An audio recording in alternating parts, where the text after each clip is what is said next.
right, so that was our second question. Moving on to the third one, using sound effects to enhance transitions.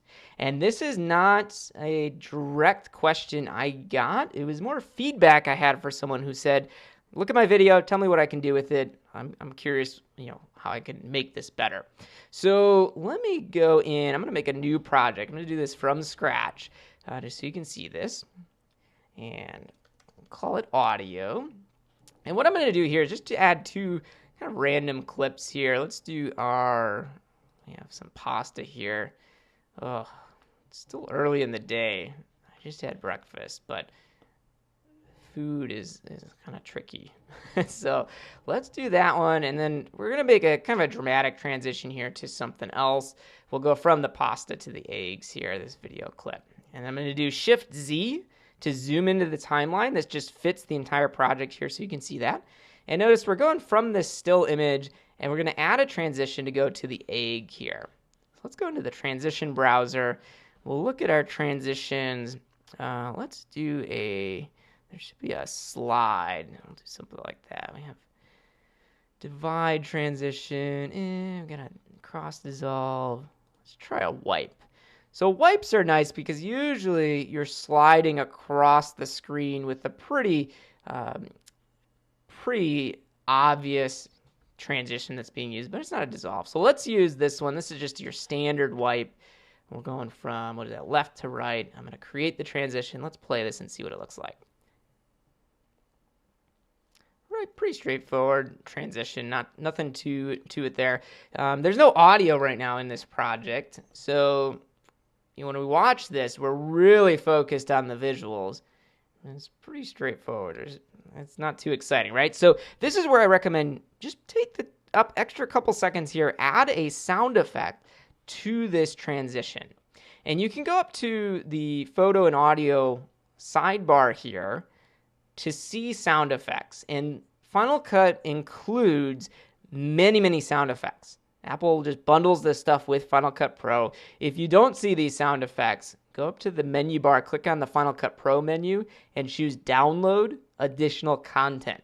And it might take some time, but this should download all these sound effects along with some other things. But there's a bunch of sound effects here. And at the top right corner, there's also a way to browse these. So you can see the sound effects, all the ones that are included with Final Cut Pro, but also iLife, which is like iMovie and those apps. You'll get a bunch of sound effects with those. And one of the categories under Final Cut Pro is motions and transitions. You could certainly use any sound effect you want, but this category includes a bunch of sound effects that are actually pretty good for using with transitions. It works pretty well. And when you go on to an audio transition here, on the left side, there's a little play button, and this is what you can click on to preview these sounds. And most of these are 1 second. They're pretty fast, but let's play one. There's an air reverse. And a lot of people, especially if you're newer to video editing, you hear these sound effects, and you're like, when would I ever use that? But it's actually for these transitions. That's where you want to use these. So let's add one of these air bursts. I'm going to drag it down to my timeline, add it right underneath my transition. And notice I'm viewing the audio waveform here, which you can go up on your toolbar on the right side here to be able to view those waveforms. I can make them a little bit bigger. And this lighter part at the bottom, as it climbs, that's where the loudest part is. So I'll usually try to line up that louder part with about the middle of the transition, which it's pretty close there. And you can certainly just drag this around and kind of line it up where you want to test that out. But let's play this and see what it sounds like.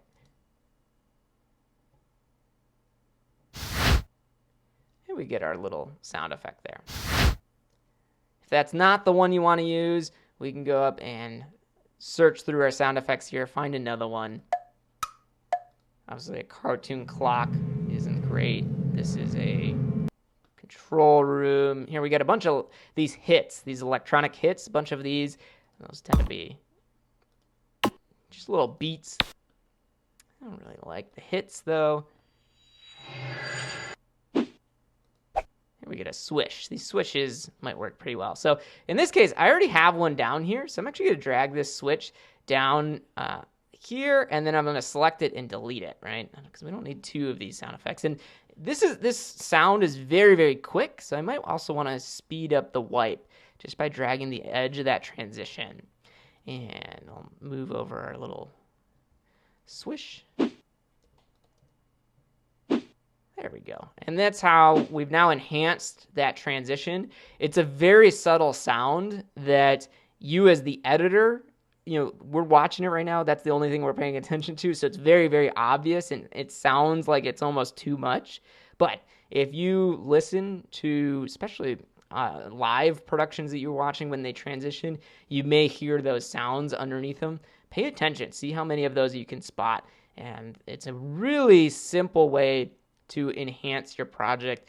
And you should do this while you're editing, keep it in mind. But if this is an afterthought, you can now really simply just select this clip, copy it, and paste it underneath every single one of your transitions in your project really quickly at the end there. And then takes a couple seconds, but now you've enhanced your project, and that can work out pretty well. So that's that one. Moving on to the next one. We had a question that said, is there a way to change the clip in the browser? And I've answered this before, but I want to kind of call out here just